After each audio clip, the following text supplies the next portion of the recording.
Assalamualaikum warahmatullahi wabarakatuh. Gimana kabarnya teman-teman? Semoga kalian semua sehat selalu ya. Di video kali ini saya akan menceritakan seorang ratu di Inggris yang memiliki sifat bengis dan sangat kejam, yaitu Mary Tudor. Kalau membahas tentang kerajaan Inggris, kita pasti akan langsung teringat tentang Ratu Elizabeth II. Resmi menyandang gelar Ratu Inggris sejak tahun 1953, Ratu Elizabeth II memang menjadi salah satu penguasa Inggris terlama. Namun keberadaan Ratu Elizabeth II ini sebagai penguasa perempuan sebenarnya tidaklah terlalu istimewa. Karena jauh sebelum itu Inggris juga pernah dipimpin oleh beberapa ratu, termasuk Ratu Mary I yang merupakan ratu pertama kerajaan Inggris. Namun berbanding terbalik dengan Ratu Elizabeth II, Ratu Mary I ini dikenal sebagai ratu yang sangat kejam.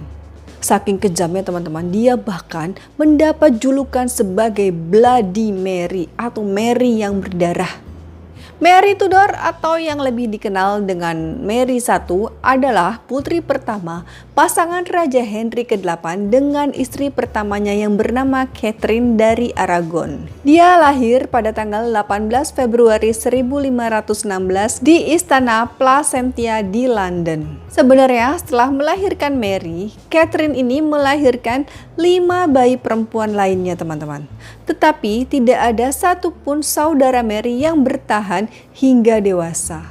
Dengan kondisi tersebut, sang putri menjadi satu-satunya pewaris kerajaan Inggris yang bisa menggantikan ayahnya. Mary I ini sebenarnya sangat pantas naik tahta. Tidak hanya karena dia anak pertama dan satu-satunya, tapi juga karena sang putri mahkota ini merupakan anak yang cerdas. Sayangnya, ayahnya menginginkan anak laki-laki untuk menjadi penggantinya. Raja Henry ke-8 menceraikan Catherine karena ia tidak bisa melahirkan anak laki-laki. Lalu Raja Henry menikah dengan Anne Boleyn pada tahun 1520. Setelah menelantarkan Catherine, Henry ke-8 juga membuang Mary Tudor ke Wales dan mencoretnya dari daftar pewaris tahta. Pernikahan Henry ke-8 dengan Anne pun tidak berjalan lama. Setelah melahirkan Elizabeth I, Henry yang tidak mencintai Anne lagi, bahkan Henry ke-8 membuat tuduhan palsu dan memenggal kepala Anne Boleyn pada tahun 1536. Kemudian Elizabeth I dibuang dan menghapusnya dari tahta. Henry kemudian menikah lagi sebanyak 4 kali dan mendapatkan putra yang diberi nama Edward dari pernikahan ketiganya. Pada tahun 1544, Henry ke-8 mengembalikan Mary Tudor dan Elizabeth I ke istana.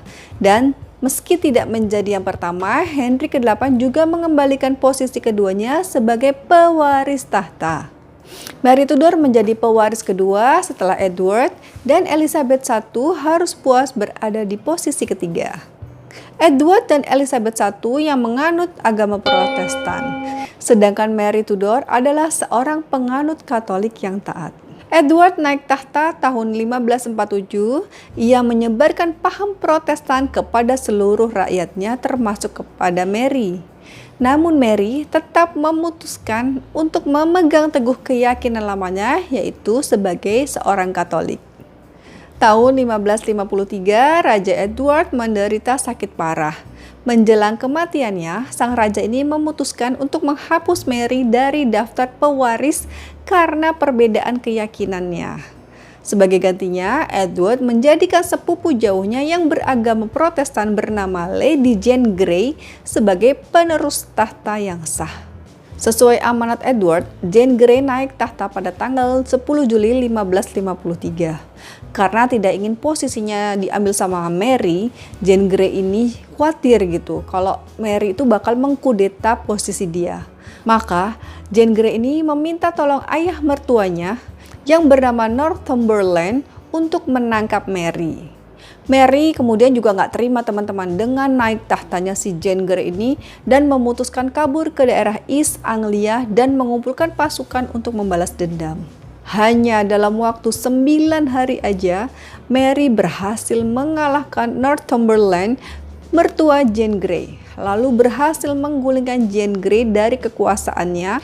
Gak tanggung-tanggung, langsung saat itu juga ia memproklamirkan diri sebagai Ratu Inggris. Berbeda dengan kebanyakan putri-putri sebelumnya yang menjadi ratu karena menikah dengan seorang raja, kalau Mary ini memerintah atau menjadi ratu itu dengan keinginan dia sendiri, yang membuatnya menjadi Ratu Inggris pertama sepanjang sejarah.